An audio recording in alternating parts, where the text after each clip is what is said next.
Muy bien, pues vamos a continuar con la serie, ¿verdad?, acerca de el caos en el Medio Oriente. Me voy a enfocar un poquito más en la primera conferencia en esta, no es la primera, es la segunda, tercera, cuarta, como cuarta o quinta ya.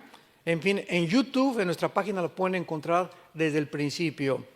Pero las profecías bíblicas, el 90% de las profecías bíblicas están intrínsecamente conectadas a la existencia y a la restauración del pueblo judío en la tierra de Israel. A continuación voy a explicar por qué escogió Dios a la nación de Israel. La nación de Israel se menciona 2,200 veces en la Biblia, 2,200 veces en el Antiguo Testamento y más de 70 veces en el Nuevo Testamento. Jerusalén se menciona 800 veces en la Biblia. Y este gran enfoque sobre Israel y sobre Jerusalén nos revela el inmenso significado profético que tienen a los ojos de Dios. Porque recorremos toda la Biblia, los 66 libros de la Biblia, y encontramos el enfoque en Israel y Jerusalén. Israel y Jerusalén. Ahí comienza Dios a levantar la primera nación y termina Dios con Jerusalén, Israel, en la Tercera Guerra Mundial.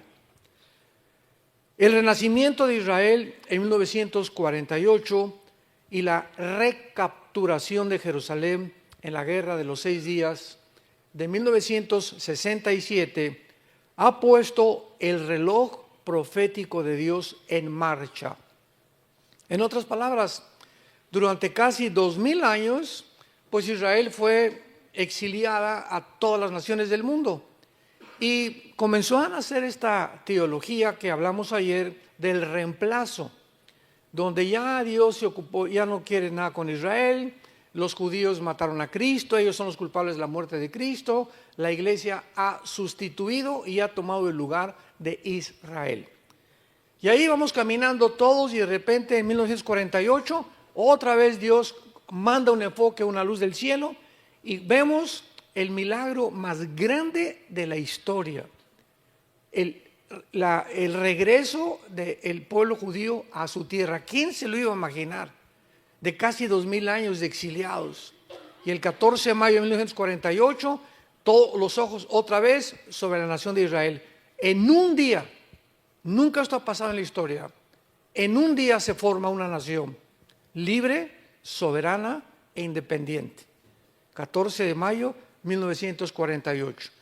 Entonces se vuelve otra vez el enfoque de Israel, vienen las guerras de los árabes contra ellos, el 56, el 67, recapturan Jerusalén, tuvieron que entregar la otra mitad de Jerusalén porque las Naciones Unidas les obligaron, pero otra vez se vuelve a enfocar hacia Israel y vemos desde el 48 a nuestros días, mucha gente me ha preguntado, ¿cuándo considera usted que las profecías bíblicas finales comenzaron a cumplirse? Y les contesto sin lugar a dudas, a partir de 1948. ¿Por qué? Porque si Israel, escuchen esto, si Hitler hubiera exterminado a los judíos, todas las profecías finales no se hubieran cumplido.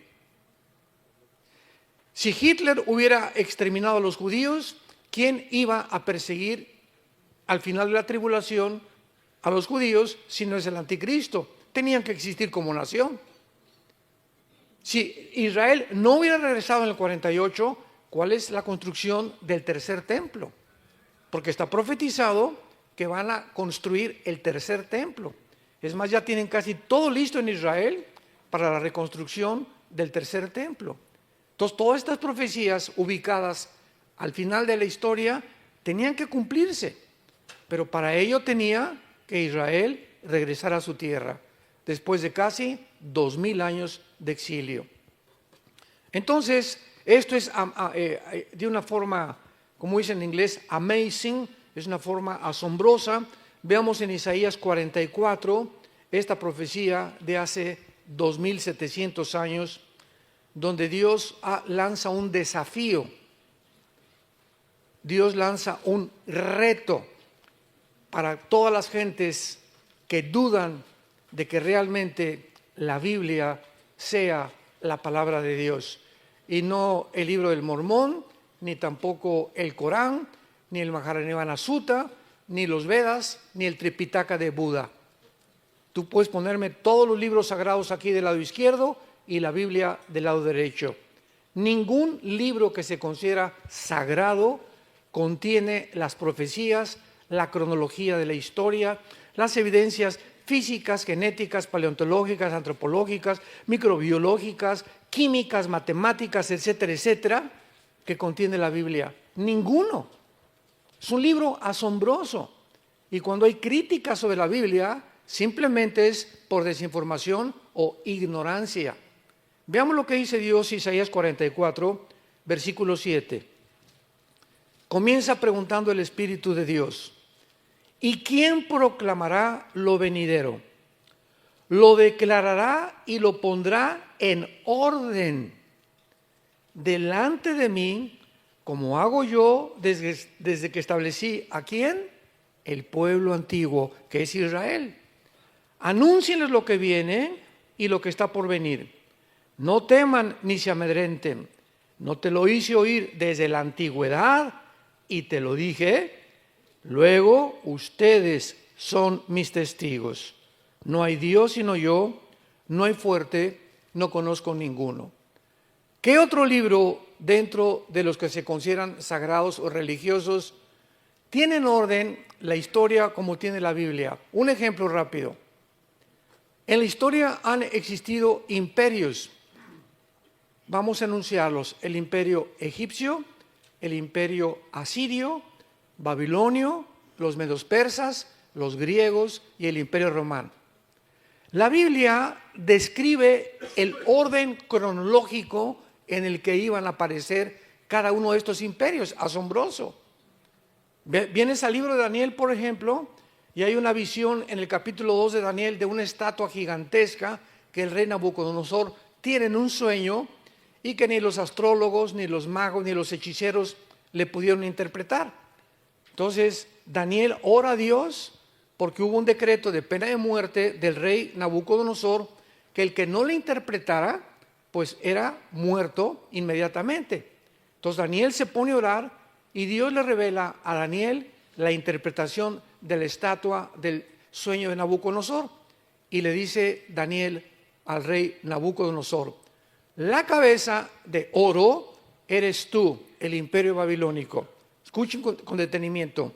Después de ti vendrá otro imperio inferior, que de acuerdo a la historia fue los medos persas.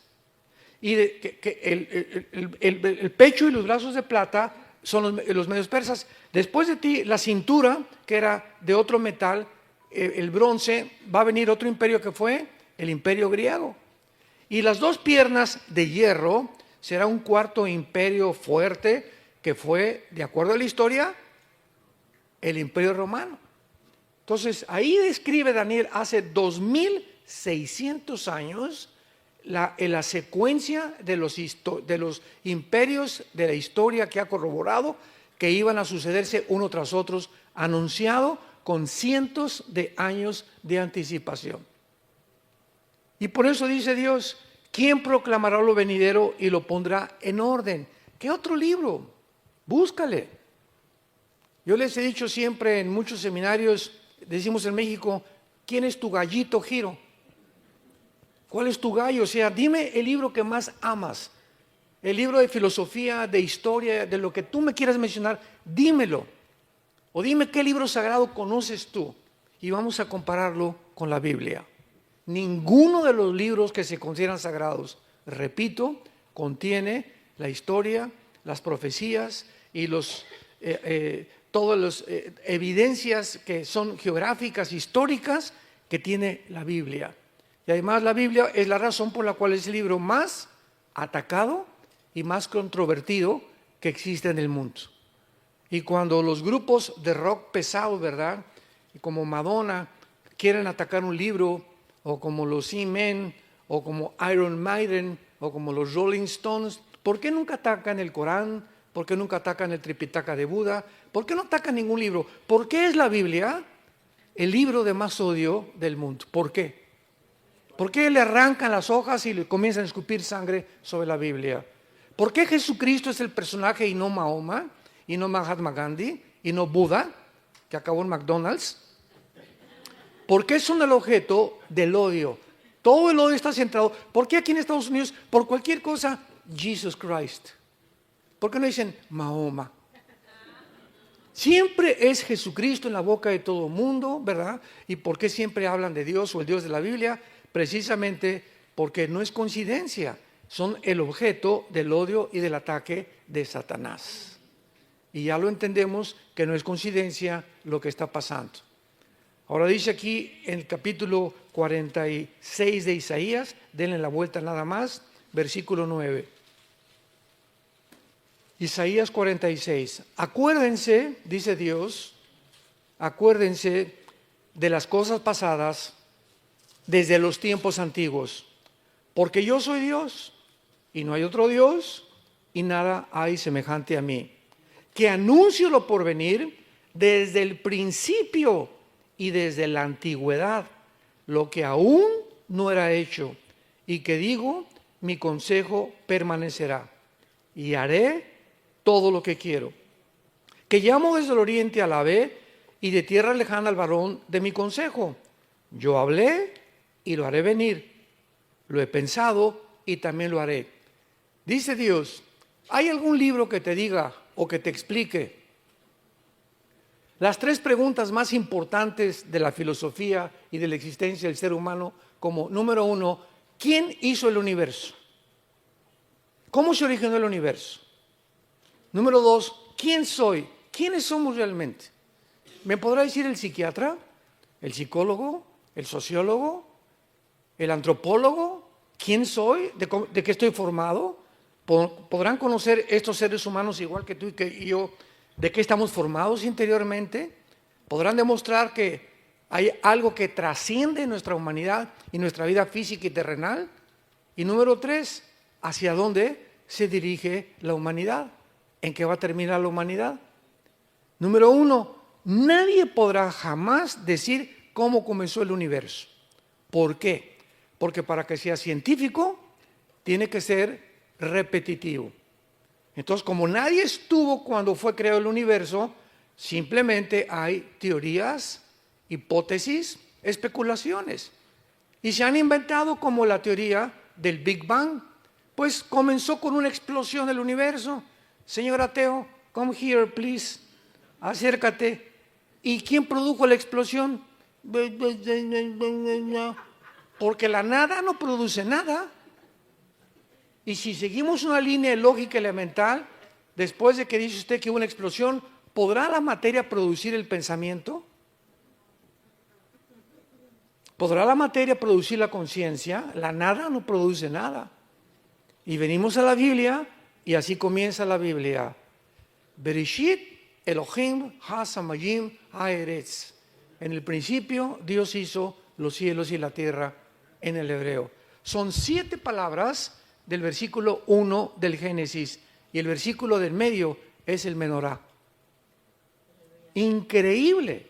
Esto ni los rabinos que hicieron esto se pusieron de acuerdo para haber podido coordinar y entender que había una secuencia impresionante en las mismas letras hebreas describiendo a Yeshua o a Jesús escondido, o las verdades que hasta el Nuevo Testamento fueron reveladas cuando los rabinos no creen en el Nuevo Testamento.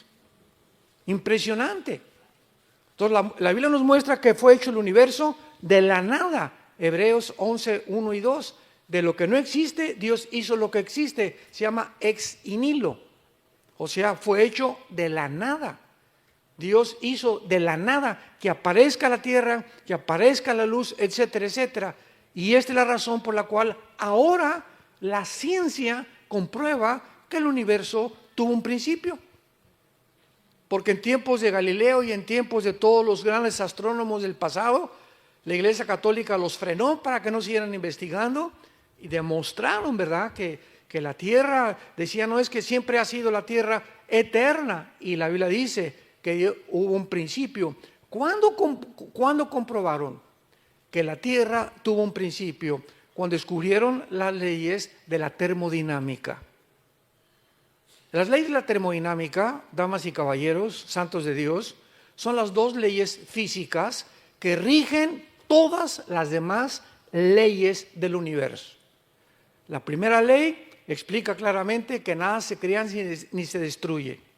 Y la segunda ley de la termodinámica establece físicamente que todo tiene un proceso de descomposición, de deterioro, que todo se echa a perder. Esto se tiene que echar a perder, mi coche se tiene que echar a perder, yo estoy muriendo celularmente, todo absolutamente. El sol pierde millones de toneladas de masa por minuto.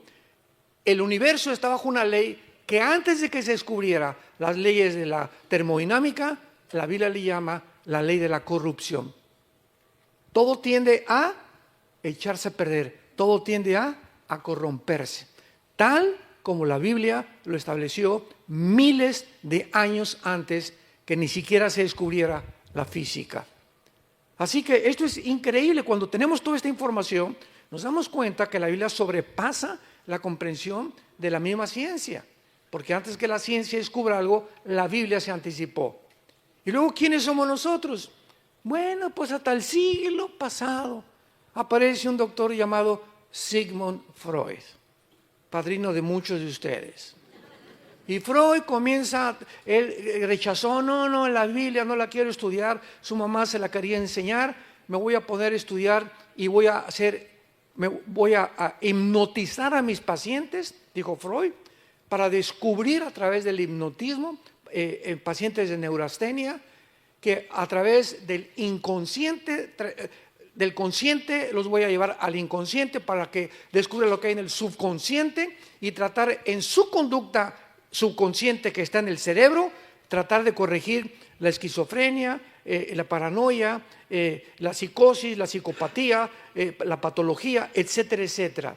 Entonces Freud creyó que nosotros teníamos un problema en la psique, de venir la palabra mente, y se equivocó rotundamente, porque la Biblia nos dice que hay otro elemento más profundo que la mente, que es el origen de los problemas mentales, y es el espíritu.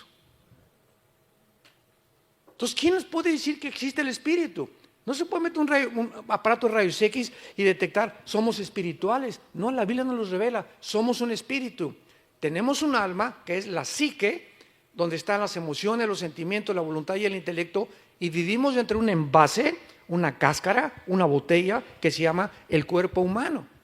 El cuerpo humano se va deshaciendo cada día más y más y más, pero el alma y el espíritu son eternos, tanto para los que van a ser condenados eternamente como para los que tienen la salvación eterna también. Entonces Freud se equivocó. Y así viene, en verdad, no el problema, Carlos Marx, 50 años antes de Freud, el problema es la lucha de clases. Y si el proletariado derriba a la burguesía, si los pobres derriban a los ricos, se acabó el problema. El problema está en los ricos que explotan, los reyes, etcétera, etcétera. Vamos a derrumbarles y vamos a quitarles todo y que los pobres tomen el poder. Y así nació la ideología del comunismo. Y cuando pusieron en práctica esto, ahí tienes a Cuba. La revolución por acá y por allá. Ahí tienes a Rusia, ahí tienes a Mao en China. Ahí tenemos tantos ejemplos actualmente, ¿verdad? Venezuela, etcétera, etcétera. Lo que están haciendo ahorita en Colombia es inconcebible. Pero ahí está la ideología. Se demostró en el 91 que cayó el comunismo. Se demostró que no funciona. Y así el ser humano ha sido una búsqueda continua en ideologías, en procesos, en proyectos, en descubrimientos, para tratar de descubrir de dónde somos, quiénes somos, cuál es el problema del ser humano, cómo se puede hablar a la sociedad, y siempre hemos hecho el ridículo porque no somos dioses. No somos dioses. Ahí está la soberbia del ser humano, la que nos ha llevado al estado en el cual nos encontramos actualmente. Muy bien, Dios crea el universo y vamos a seguir una línea lógica. Si Dios crea un planeta que se llama el planeta Tierra, Dios pone alrededor del planeta Tierra lo que se llama la atmósfera. que es casi el 90% de nitrógeno mezclado con oxígeno y otros gases. Entonces, ahorita yo camino por todos lados, voy a China, voy a Alaska, donde quiera, y hago esto.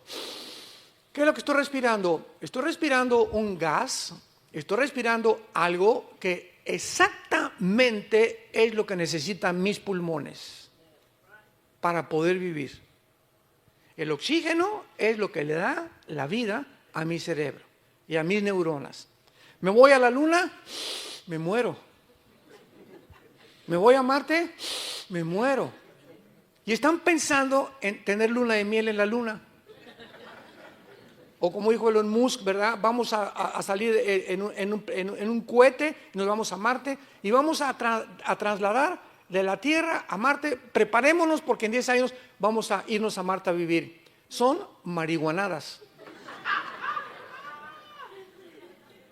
¿Cómo se atreven estas personas que supuestamente en el siglo XXI son calificadas como personas inteligentes, Elon Musk y Noah Harari y Khrushchev y todos estos que están dentro de este ambiente de la tecnología? ¿Cómo se atreven a decir eso?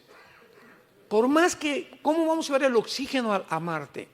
¿Cómo le voy a dar un beso a mi esposa? ¿Con una escafandra?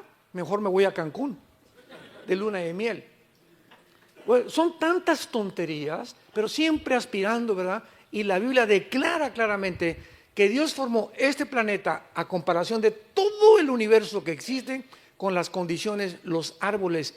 La manzana contiene características nutriológicas, vitamínicas que mi cuerpo necesita. El plátano, el potasio que mi cerebro necesita. Las uvas tienen el resveratrol que mi cuerpo y mi sangre necesita. Las mandarinas, los limones, las vitaminas que necesito, vitamina C. Todo a nuestro alrededor está relacionado con nuestra sobrevivencia. Damas y caballeros, señores ateos, ¿coincidencia? ¿Coincidencia? ¿Cómo es posible que nos atrevamos a creer que aparecimos por coincidencia? El mar, el agua que tenemos, las montañas, las puestas de sol, nos ha puesto Dios en un huerto, en un paraíso maravilloso. Y este paraíso lo hemos convertido en un basurero.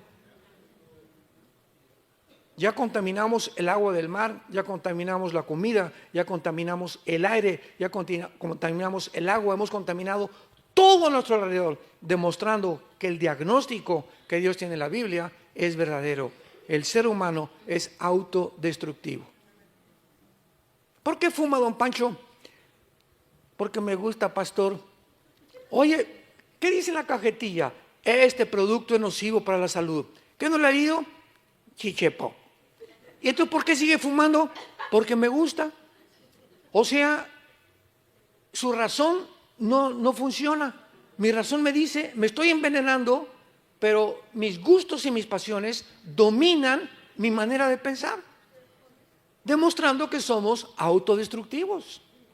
¿Por qué se emborracha, don Pancho? ¿No sabe que el alcohol le da cirrosis, el hígado, el estómago, los pulmones, la garganta, el esófago, la tráquea, la lengua, los ojos van a parecer calavera en 5 años cuando los tenga usted de tanto tequila que toma? Sí, lo sé. ¿Y por qué se sigue emborrachando? Si sabe que está echando a perder su vida, echando a perder su matrimonio, sus hijos y su trabajo, ¿por qué lo hace? Porque me gusta. O sea, esto nos demuestra que el ser humano no es gobernado por la razón, sino por sus pasiones. Tal como lo dice Romanos 7, el mal que no quiero, eso hago. El bien que quiero hacer, no lo hago. Porque cuando quiero hacer lo bueno, cuando quiero dejar el cigarro, cuando quiero dejar el alcohol, cuando quiero dejar la pornografía, encuentro que hay un poder dentro de mí, sígame con cuidado, un poder dentro de mí maligno, que me lleva a hacer lo que yo no quiero. Yo no quiero fumar, pero me gusta. Yo no quiero la pornografía, pero me siento atado como un esclavo. Yo no me quiero emborrachar, pero me siento... Y entonces se inventan centros de rehabilitación, alcohólicos anónimos, etcétera, etcétera, para tratar de ayudar a la gente a salir de sus prisiones en las que nos encontramos. Y no hay ningún antídoto. Un psicólogo, un psiquiatra, ningún hospital psiquiátrico puede sanar a nadie La Biblia dice que hay solamente un antídoto, se llama la sangre de Jesucristo.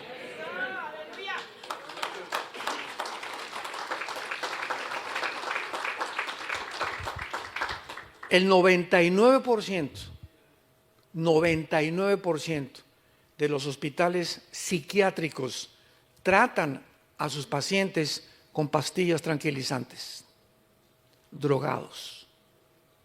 No hay otra manera de controlarlos más que a través de Ecuanil, Seconal, Prozac, etcétera, etcétera. Porque no hay métodos. El ser humano no puede cambiar a ninguna otra persona. Le quitan el cigarro, le quitan el alcohol, pero sigue mintiendo y sigue haciendo aquello y sigue golpeando a la esposa, etcétera, etcétera. Es como cortar ramas.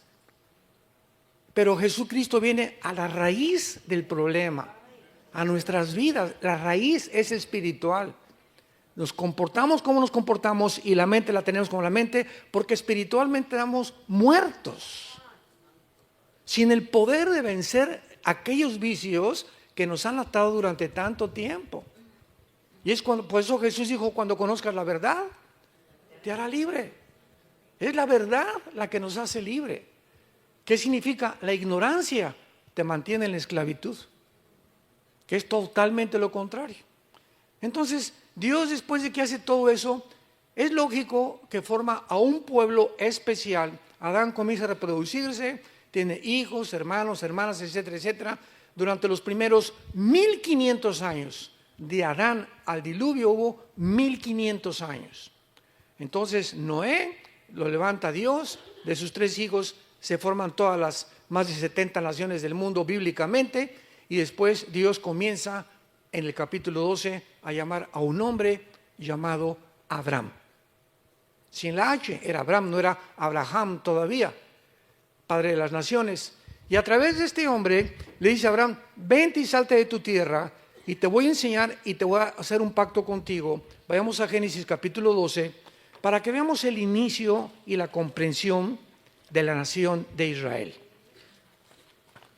Una vez me preguntaron, ¿y por qué Dios escogió a Israel? Y le dije, ¿por qué le dio la gana?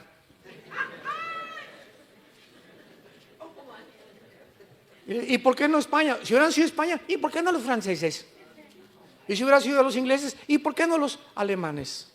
Y si hubieran sido los italianos, ¿y por qué no los griegos? Simplemente Dios es soberano. Y Él escoge a una persona para formar un estado, un patriarcado, un estado y después una nación. Y el propósito de Dios es que a través de esa persona, y Abraham no era judío, Abraham fue llamado de Irak. Él no era judío, el judaísmo nació mucho de tiempo después, en aquel tiempo todos eran gentiles. Pero Dios llama a una persona por formar una nación y para que a través de esa nación, que es Israel, pudo haber sido México, vuelvo a repetir, o los italianos, o los ingleses, Dios escogió la nación más insignificante del mundo. Un puntito en medio de todas las demás. Israel es del tamaño de Nueva Jersey, lo más grande que puedas imaginarte, rodeada de las más grandes naciones del mundo, como China, Rusia, mira nada más la extensión de territorio que tienen. Israel es un puntito que trae loco al mundo ahorita. Dios lo hace principalmente para que las demás naciones entendieran que de ese pueblo llamado Israel, Dios le entrega a ese pueblo las leyes espirituales, las leyes morales y las leyes higiénicas de lo que debemos comer y lo que no debemos de comer. Y para que ese pueblo las divulgara a todas las naciones y se convirtiera Israel en la luz de las naciones. Sabemos que finalmente fracasó. Pero dice Génesis 2, Jehová había dicho a Abraham, vete de tu tierra y de tu parentela y de la casa de tu padre a la tierra que te mostraré, que es la tierra de Canaán, finalmente. Y haré de ti una, ¿qué cosa? O sea, ¿quién es el padre de árabes y de judíos? Abraham. Los árabes reconocen a Abraham como su padre. Vuelvo a repetir, porque los semitas son tanto árabes como judíos. El problema vino después.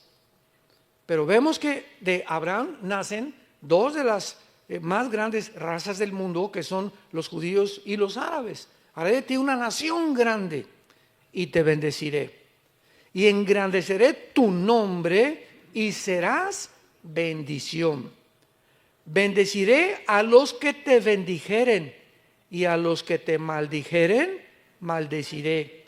Y serán benditas en ti todas las familias de la tierra.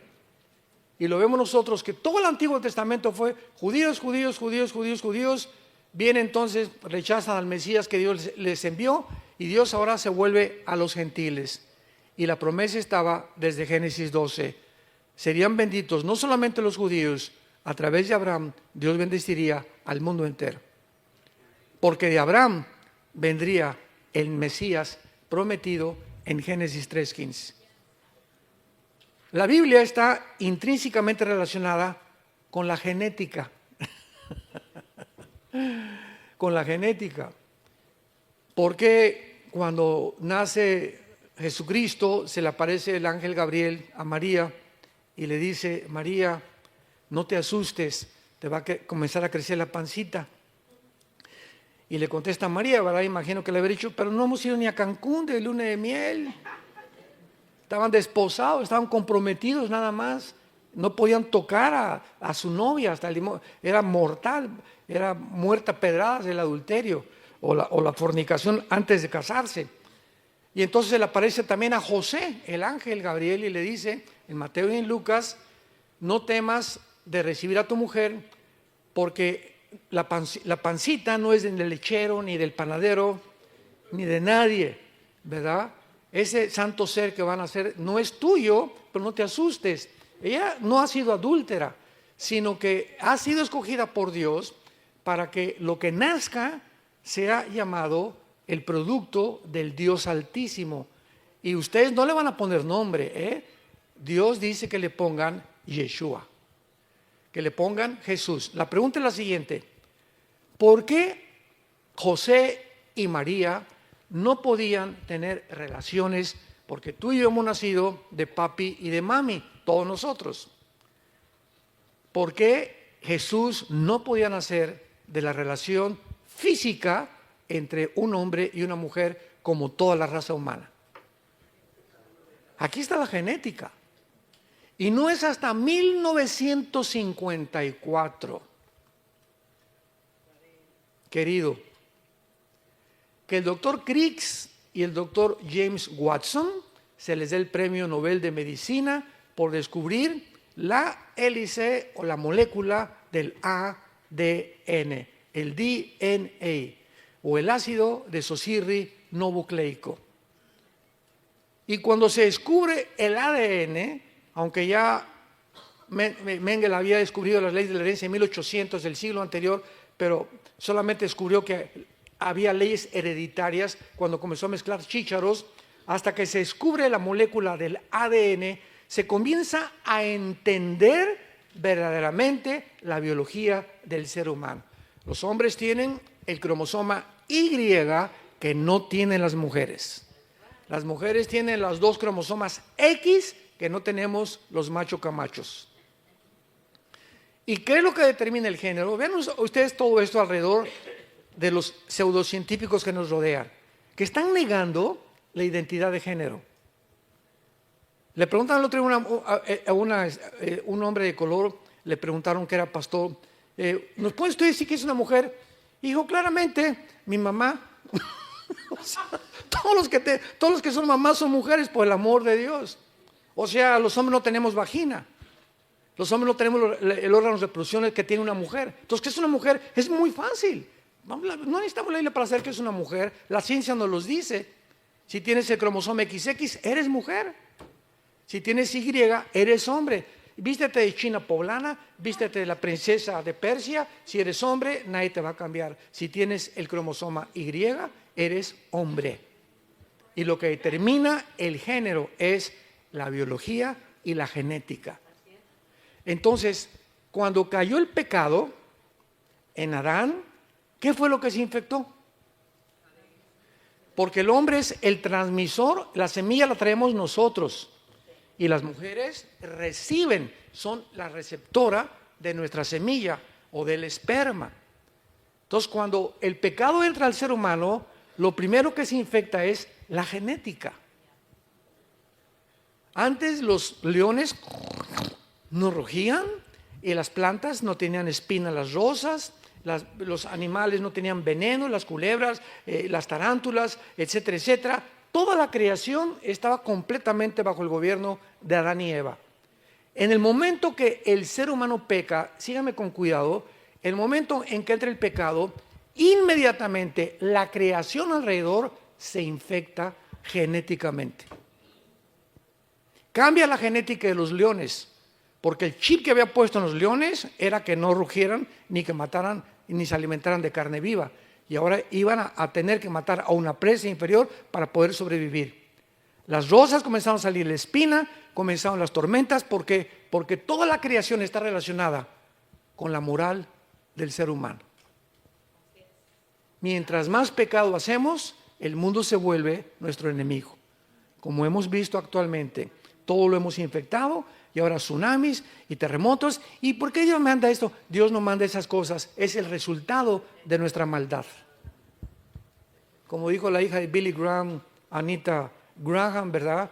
El hombre ha pecado, ha ofendido a Dios y se voltea y lo reta y le dice: bájate del cielo, siéntate aquí, te vamos a juzgar, tú eres culpable de todo lo que pasa. Por la idiotez del pensamiento del ser humano de no entender que somos nosotros los causantes de todo lo que pasa. Entonces, ¿qué fue lo que se infectó en el ser humano, en el hombre? Se infectó nuestro cromosoma Y. Y entonces, desde Adán a nuestros días, todos nosotros tenemos hijos, le comunicamos el esperma, viene la fertilización, la mujer recibe los 23 cromosomas que tenemos nosotros, se junta con los 23 cromosomas, se junta un cigote 46 cromosomas, y en el momento de la fertilización es en el momento en que Dios manda su espíritu. Pero la infección genética viene del alma. ¿Lo sabían? Qué interesante, ¿verdad? ¿Por qué? Porque el pecado se transmite a través de la sangre. Levítico capítulo 11, la vida de la carne está en la sangre. Y la palabra vida en el hebreo es nepesh, que es el alma.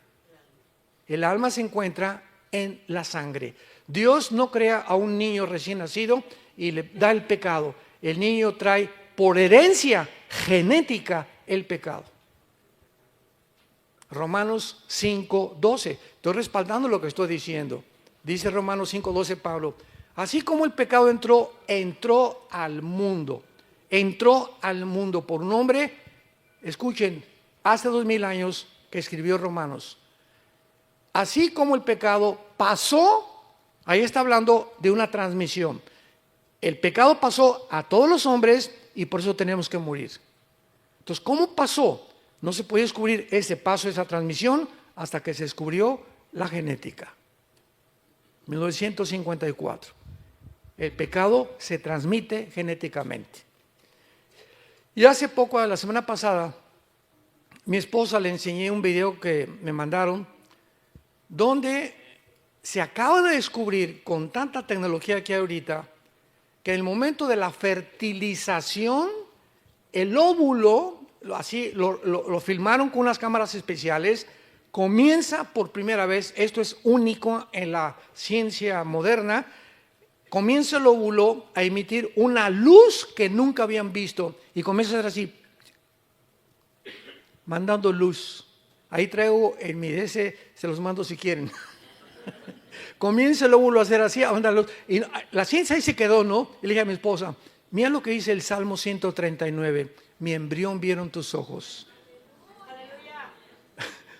Porque ahorita los médicos, ¿cuándo comienza la vida? Al mes, a los 2 meses, a los 4 meses. ¿Sabes qué? Nadie puede saber cuándo comienza la vida más que Dios. Y bíblicamente, en el momento de la fertilización, somos seres humanos.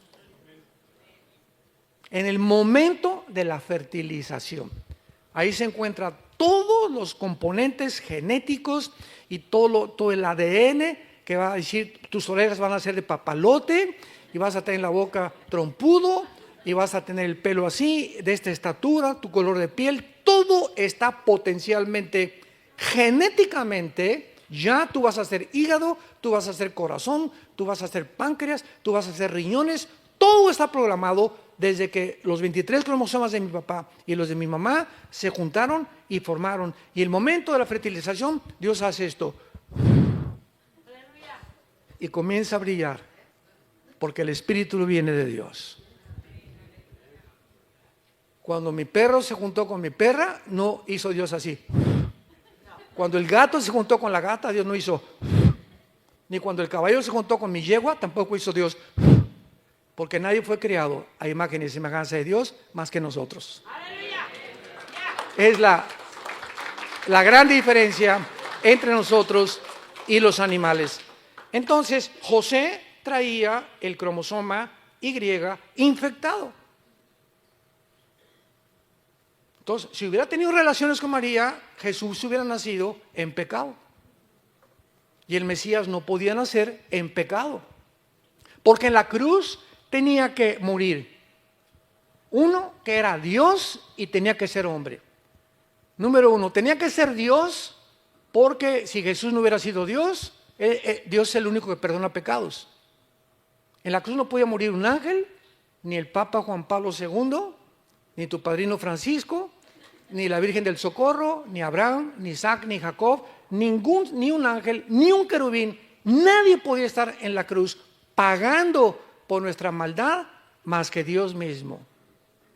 Y al mismo tiempo que tenía que ser hombre, porque para que pudiera identificarse con nosotros, tenía que haber nacido de una mujer. Entonces Jesús era 100% Dios y 100% humano. Tenía las dos naturalezas. Tú eres 100% humano y eres 100% criatura creada a la imagen de Dios. El anticristo va a ser 100% humano y 100% satánico, porque lo va a poseer un principado satánico al anticristo. Entonces tenemos que entender la naturaleza espiritual para comprender no solamente la Biblia, sino también el mundo que nos rodea. Jesús tenía que nacer virginalmente. Como fue profetizado, nacerá la virgen y tendrá un hijo. Y venía el problema, ¿cómo puede una virgen, si es virgen, tener un hijo? Y todo el mundo estaba loco, ¿verdad? Y se equivocó Isaías. Isaías 7 dice que una virgen. Y hasta que nace Jesucristo y se descubre todo esto, la Biblia tenía la razón. Se adelantó miles de años la Biblia a la genética del siglo pasado. Como se ha adelantado, porque Dios ha puesto en orden la historia desde la antigüedad hasta que Jesucristo regrese.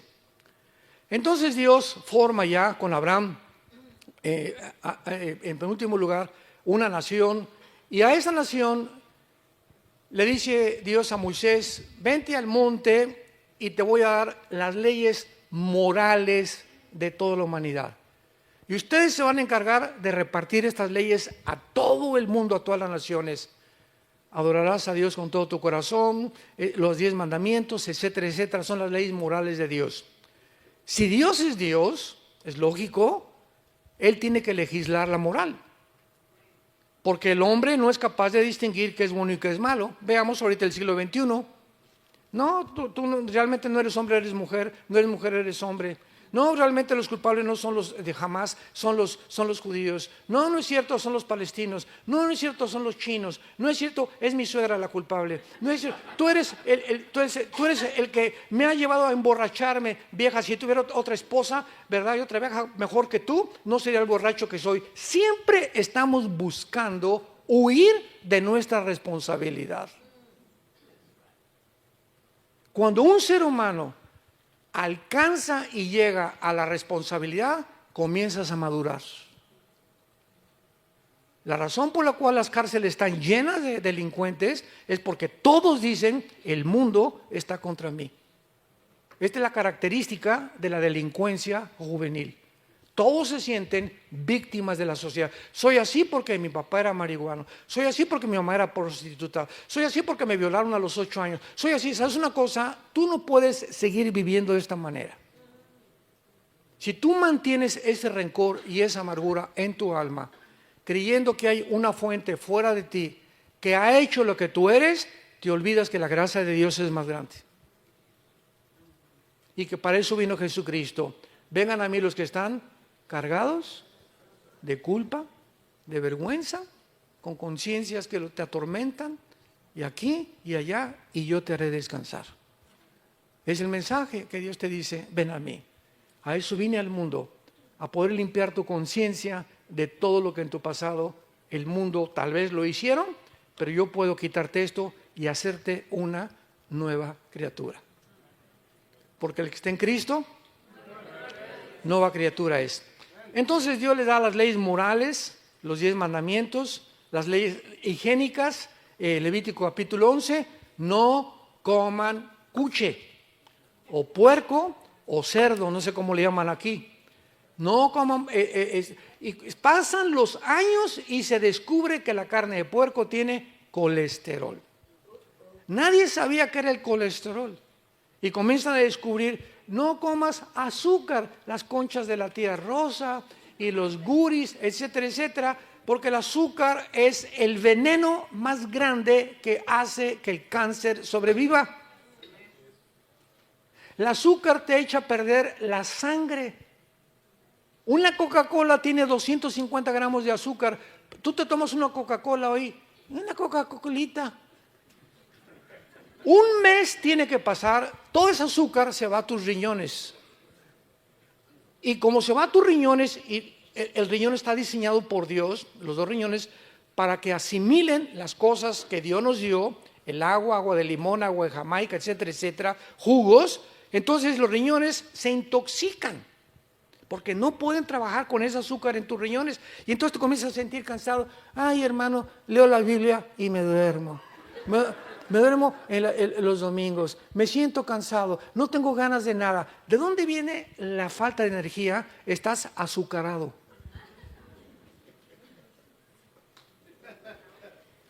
Dios nos dio las leyes: no coman ustedes conejos tampoco, no coman la langosta, es el plato más caro y el que más colesterol tiene. Qué inteligente es el diablo, ¿verdad? Y nos da las leyes de la alimentación para que sepamos distinguir que en las mañanas, lo primerito que tenemos que tomar no es: por el amor de Dios, se los suplico, se los ruego, no sea el café. Imagínate, es una como hoy express tu estómago, le pones ácido, ácido, ácido, y peor que no tenga crema. Todavía capuchino.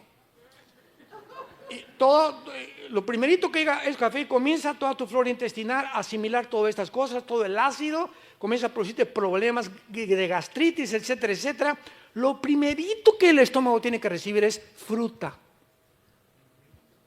Nunca comas fruta después de comer. ¿Para qué le pones ya a la olla express? Y ahí está el cuche que traes ahí, el cabrito de Monterrey que traes ahí, los chilaquiles, el pozole de Puebla y de Oaxaca. Y arriba la fruta, pues ya no, tu estómago ya no puede jalar la fruta, todas las vitaminas que necesitamos, que es lo primero que tienen. La fruta es lo más alimenticio que existe, y las lechugas y las ensaladas. Y después ya ponle todo lo que quieras, huevos, omelette, pero tiene que tener fruta en ayunas el estómago para que funciones con salud. Todo está en la Biblia. Y así somos de tercos, y por eso, ay, me duele, y sáqueme el espíritu que tengo aquí, hermano. Señor de los cielos, espíritu de retortijón. Dios le da las leyes morales a Dios, las leyes higiénicas, y Dios en Deuteronomio le da las leyes civiles de cómo gobernarnos. ¿Cómo debe un gobierno gobernar al pueblo? Y esta bendición se encuentra no en el derecho romano, no en los griegos, se encuentra en la Biblia. Antes que el derecho romano, y antes que los griegos, y antes que todo, la Biblia es el origen de la formación y las leyes que Dios anhelaba que el ser humano las asimilara, las comprendiera, pero es imposible asimilarlas sin tener el Espíritu Santo en tu corazón. Y es lo que en esta mañana Dios quiere que tú entiendas, que esta nación fue escogida por Él precisamente para que pudieras, a través de la Biblia, porque la Biblia viene de los judíos. Cristo era judío, los primeros apóstoles eran judíos, la primera iglesia fue judía.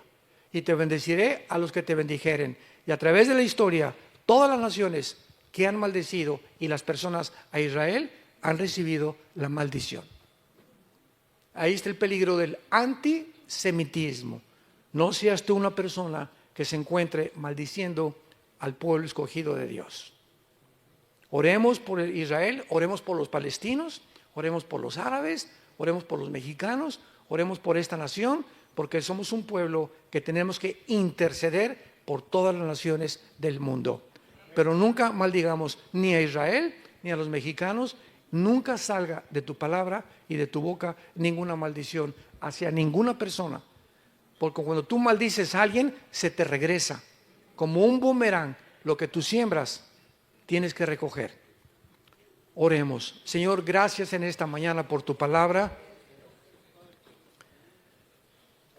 Ustedes son mis testigos, dice tu palabra, que tú eres Dios. Y recibirán poder cuando el Espíritu Santo venga sobre ustedes. ¿Con qué propósito has entrado a vivir en nuestra vida, Señor? Para ser testigos. Principalmente para dar al mundo a conocer tu amor en esa cruz. Porque de tal manera amó Dios al mundo, a palestinos, árabes, judíos, mexicanos, a todas las naciones del mundo las ama Dios y a todas las llama al arrepentimiento. Dios quiere entrar a tu vida en esta mañana y convertirte en un testigo. Un cristiano es una persona que habla de Cristo. Tú no puedes llamarte cristiano, ni te atrevas a llamarte cristiano, si desde el momento que tú te convertiste, a nadie le has hablado de Cristo. No somos cristianos de la secreta. No tengas miedo delante de los hombres ni vergüenza de tu familia de llamarte hijo e hija de Dios, porque el que me confiese delante de los hombres, yo le confesaré delante de los ángeles. El que me niegue delante de los hombres, por amar más la gloria de los hombres, le negaré también delante de los ángeles. Te damos gracias, Jesús, por tan grande sacrificio. Fuiste crucificado, enterrado y resucitado a los 3 días. Y en este momento estás tocando la puerta de los corazones de los que te escuchan. Es Dios el que en este momento te está llamando y te está diciendo: ven a mí y encontrarás paz y descanso para tu alma. ¿Qué tengo que hacer? Me preguntarás, para yo tener a Jesús y el día que muera, morirme en paz, sabiendo que mis pecados han sido perdonados. Arrepiéntete en esta mañana. Arrepentirse es reconocer que tu vida no está agradando a Dios, que tú tienes que cambiar de camino, porque hay caminos que parecen derechos, pero su fin es camino de muerte. El que no conoció pecado, por nosotros se hizo pecado, para que nosotros fuéramos hechos la justicia de Dios en él. Mas Dios muestra su amor para con nosotros en que, siendo aún pecadores, Cristo muere en tu lugar y en mi lugar. Él fue despreciado y desechado entre los hombres, varón de dolores, experimentado en quebranto. Como que escondimos de él el rostro. Fue menospreciado y no le estimamos. Mas él llevó tus enfermedades, tus pecados, tus maldiciones, igual que las mías, para que tú y yo podamos vivir una vida de perdón, de misericordia y de gratitud ante tan grande amor. Dile, Señor, entra a mi corazón en este momento. Ven, Jesús, dame ese descanso que mi vida necesita. Quiero morir en paz. No quiero tener rencor ni maldecir a nadie más en mi vida. Hayan hecho lo que me hayan hecho, perdono a mis enemigos. Guárdame en esa paz que sobrepasa todo entendimiento, porque creo que en la cruz pagaste por mis pecados con tu sangre. Creo que a los 3 días resucitaste y que ahora eres mi Salvador. Gracias, en tu nombre precioso, Jesús. Amén.